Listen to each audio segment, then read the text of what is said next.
Doctor Bhupen হাজৰিকাৰ নামত reserve bank of India আৰু ভাৰতৰ বিত্ত মন্ত্ৰালয়ে যাতে এটা কইন বা মুদ্ৰা নিৰ্মাণ কৰে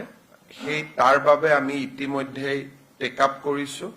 মই কেইদিনমান আগতে বিত্তমন্ত্ৰী নিৰ্মলা সীতাৰামন ডাঙৰীয়ানীলৈকে লিখিছো এই বিষয়ে আৰু মই বিশ্বাস কৰো যে ভাৰত চৰকাৰে জন্ম শতবাৰ্ষিকীৰ সময়তে ভূপেন হাজৰিকাৰ প্ৰতিচ্ছবিৰে সৈতে এটা কইন বা মুদ্ৰা প্ৰকাশ কৰিব বা আমি উন্মোচন কৰিব পাৰিম সেই বিশ্বাসও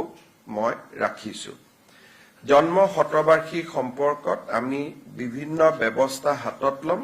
সেই বিষয়ে সময়ে সময়ে আপোনালোকক মই জনাই থাকিম। যোৱা কেইদিনমান আগতে মই প্ৰধানমন্ত্ৰী নৰেন্দ্ৰ মোদী ডাঙৰীয়াক নতুন দিল্লীত সাক্ষাৎ কৰিছিলো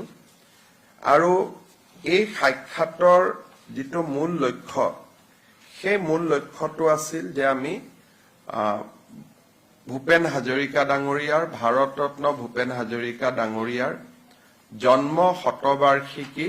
যাতে সুন্দৰভাৱে বছৰজোৰা কাৰ্যসূচীৰে আমি অনুষ্ঠিত কৰিব পাৰো। প্ৰধানমন্ত্ৰী ডাঙৰীয়াই অসম চৰকাৰৰ এই প্ৰচেষ্টাক শলাগিছে আৰু তেখেতেও কেইটামান পৰামৰ্শ দিছে যে কেনেকৈ এই গোটেই বছৰটোক আমি ভূপেন হাজৰিকাৰ কীৰ্তি, ভূপেন হাজৰিকাৰ অৱদান ইয়াক ৰাষ্ট্ৰ মঞ্চলৈ লৈ যাব পাৰো আৰু তেখেতে নিজে 8 ছেপ্টেম্বৰত এই আৰম্ভণি অনুষ্ঠানত মুখ্য অতিথি হিচাপে যোগদান কৰাৰ বাবে তেখেতে আমাক প্ৰতিশ্ৰুতি দিছে। খুব কম দিনৰ ভিতৰতে আমি ৰাজ্য চৰকাৰে উদযাপন সমিতি ঘোষণা কৰিম আৰু ইতিমধ্যে উদযাপন সমিতিত যোগদান কৰিবলৈ মই